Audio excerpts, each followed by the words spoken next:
the process of getting your kids to play in the way you want? Well, you have to be able to say, how do you want me to play, and that's how I'm going to play. How do we play defense as a team? What is my job when I play defense? Offensively, what are we trying to do?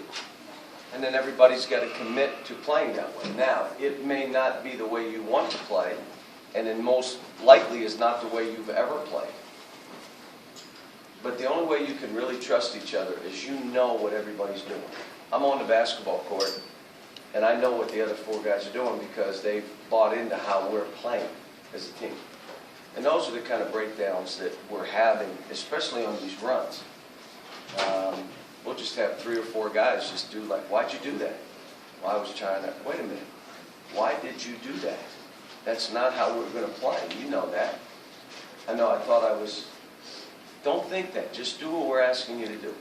Those are the kind of things that we're fighting for. You've had several young teams. What's different about this? No one here to mimic. There's no one here to imitate. There's this team doesn't have the stopper that those other teams have had. One guy to just go guard somebody. But this team has some things that those other teams didn't have. I never had a team this long. You know, we're an attacking team, which is pretty good. But those 2 areas, when a team gets on a run, you don't have a guy that just says, let me guard him. You know, that's a difference. You know, the emotional guy, let's go, let's stop this, that's enough. You know, we're still, those are developing things within this team. And that happens over time. I mean, look, it doesn't happen overnight. It doesn't happen on one game. You've got to take some, there's got to be crisis along the way, and they've got to adjust to it. They've got to show and grow, learn from it. We watched some tape at my house last night, last 13 minutes of the game. And, you know, just said, this is our game. Then there's 3 minutes to go. This is our game. We got the ball. And we let go. And here's why. You just see it. Why'd you do that? Why didn't you just get strong to the rim? Why did you flip it? Why didn't you block out right there? Because you know, those are the kind of things that we're going through. But I'll say it again. I think guys are doing some good stuff, and we'll see. It's only long term. Are you almost glad, in terms of a lesson, that these guys were able to see just how dramatically a game can turn in such a short period of time? We saw the Maryland game. We saw the Duke game. In reverse, well, in both ways. We saw the Louisville game, us go one way and then us come back. I talked to them about some of those football games. Guys are down 21 and 20. They just keep playing. They don't worry about that. You know, what is in their mindset and what's in your mindset? How are you thinking when you're going through that stuff? And again, this is like even the game we had coming up. Tennessee is good. I don't care what anybody says, well, they've lost this game. Let me tell you, I just watched the tape.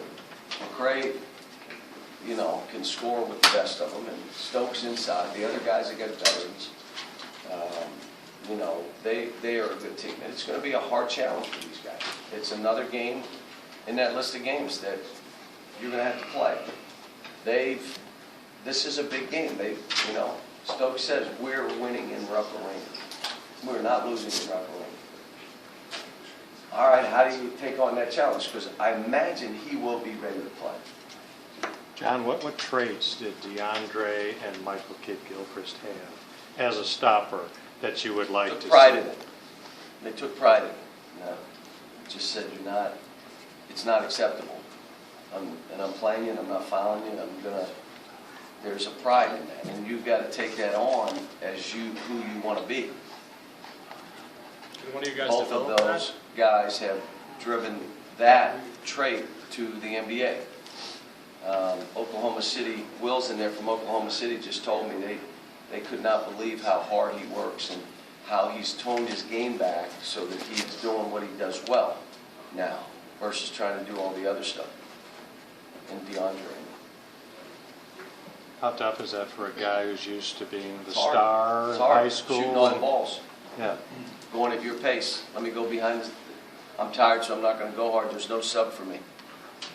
It's a process, and that's why I said I'm not upset with the guys. I know what they're going through. I'd like to have won more games, but this is the process. And, my issue is recognize it. Now let's begin to change. As long as that's happening, we're good. If it isn't happening, you're not going to, if you don't change, if you don't recognize and then begin to change, there's not going to be a change on the court. You keep getting beat.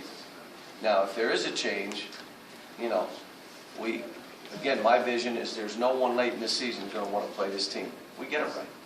But right now, it appears everybody wants to play this team. Can you tell if that recognition of needing to change is there, or will that be We'll see. only until games? It's sometimes it'll be shown in practice, and then it'll be shown in games.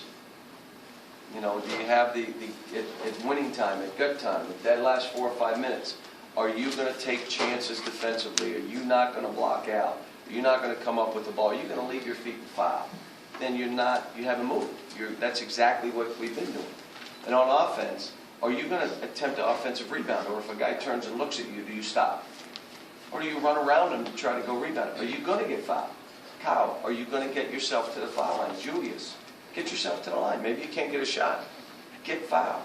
And then lastly, are we going to execute those last 4 minutes, walking out of timeouts, that discipline that you need, that trust that you need, that everyone will do their job, is where we're trying to move to.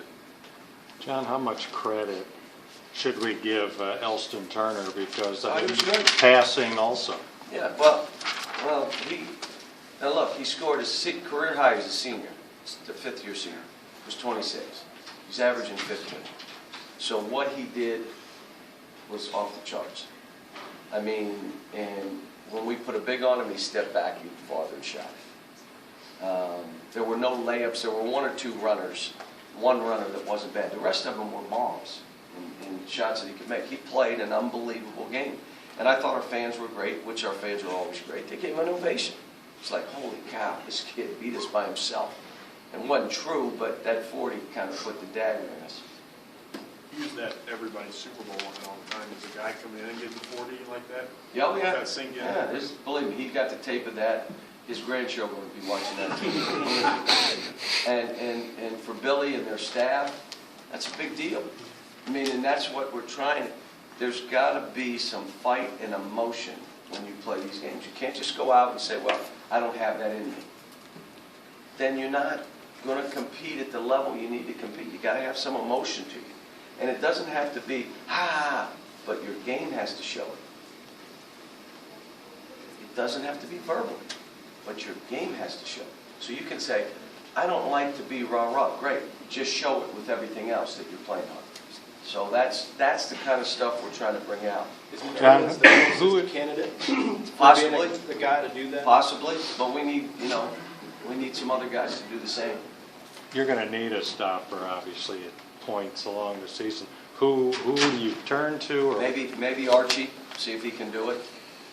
We're trying some different things, some things I've not done in my career that we're doing. I played more zone in that game than I have since I've been the coach here. And maybe that's something we go to. We've been working on it.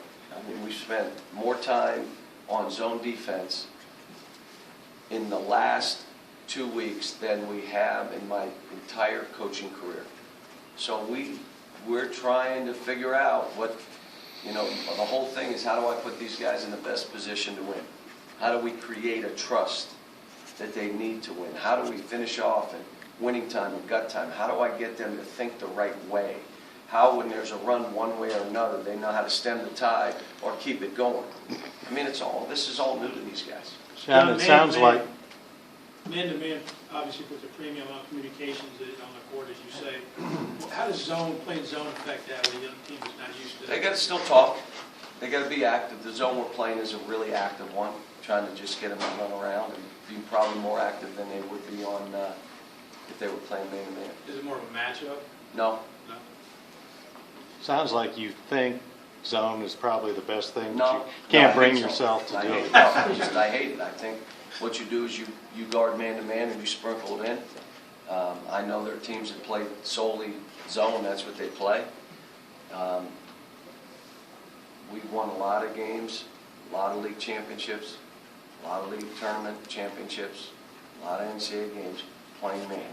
So no, I know that's the best way to do it. But I also know, more than anything else, I want this team to have a chance to win. So I've got to look at everything and say how, and be honest about it and not worry about me, because it's not about me. This is about this team. What do you think of Archie's performance in the first 10 minutes of the second half against Turner? No, he did good, and he tired out, and they shouldn't have been in the game. He should have been out, and I left him in there trying to finish out the game. So the last 5 minutes, we're up 4, and he just dies on screens and gets beat. Couldn't sustain it. Well, he shouldn't have been in the game that long. That's not his fault. That's my fault. And then probably the same with Ryan Harrell. You're trying to play him too much. I played Nerlens too much, but I didn't have a choice because Willie got in foul trouble. So, we've got to get a better rotation. There are a lot of things. I mean, we got a lot of things to deal with as we go forward, and you're trying to play your best basketball when you know the other team is going to play their best basketball. So you got to try to figure out as we go forward, how do we play our best? How do I get these guys to continue to grow? Let me just say this. Short of the guy getting 40 on us, we play better. That's what's scary. We play better. Kid got 40 on us, but when you look at what we did on the court, when you look at Nerlens, I mean, Nerlens' numbers, if that kid doesn't get 40 and we win the game, and the country is talking about Nerlens. But we lost and the kid get 40. I think Willie's still playing well. I think Archie and Ryan are playing fine.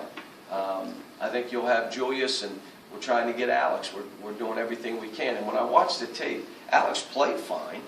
He just didn't have enough energy, sustained enough effort that was sustained effort. But when I watched the tape, he wasn't in knots playing basketball. It has nothing to do, shooting, dribbling, doing all that stuff. It has nothing to do with that. It's a simple, sustaining effort. Fighting screens, continuing to play, sprinting the court. That's what we're trying to work on with him. And he wants it bad. He's such a great kid and wants to please us and please me. But, like I said, it's all a process. Yesterday, I had him in the room and I said, have you ever been better as a player the way you are right now? And every one of them said, no, it's the best I've ever been as a player. Great. Have you ever played harder in your life? Raise your hand. If you've ever, and they all, no, this is the hardest. Alex, have you ever even been close to this, how hard you've had to play? No, this is the hardest by far. And we're all saying, it ain't enough. In their minds, they're saying, I never played harder than this dude wants more. Now, if it were on a normal situation and he's a freshman, I'm happy. I'm hugging him. You'll be all right. Just try to play a little harder. You're good. But we're at Kentucky. This is warp speed. Everything's on steroids. I mean, so you're challenging kids that are 17, 18, 19-year-old to be like Turner, 24 years old. You got to beat him. And but you decided to come here. It wasn't me. I didn't beg you to come here. You knew coming in. And so I think they're getting the picture. And it's, hey, we got a ways to go. I'm telling you, the game Tuesday is going to be a hard game for us. But I'm anxious to see how they respond. I'm anxious to see how tough they play. Those are all good things. How do you get fouled to the free throw line? You got to be aggressive, play through bumps, and be tough. Ball fake, and go in with the idea I'm going to get fouled. I'm not going to avoid the contact and say, well, the guy grabbed me. I ain't calling it. I mean, you got to go in with an idea where it hit basket. Same on a ball fake inside. Ball fake and go through. Not ball fake and avoid, fade away, or step back. All that stuff that we're doing, you can't get fouled. And they're not going to just give us calls. So you got to create that contact and get a foul and get to the line. I mean, like I said, last game you say, how could you say you played better? We only had 9 turnovers. We had 2 in the last 30 seconds or whatever. 9 turnovers. We offensive rebounding, they got 2 men in the first half. We settled down in the second half. Field goal percentage, 45, 46%. Not great, but not bad for us. Free throw percentage, what we did. We missed some threes. But what the numbers would say, all right, someone has the ball for the last shot. But it's not, wasn't the case. So, thanks.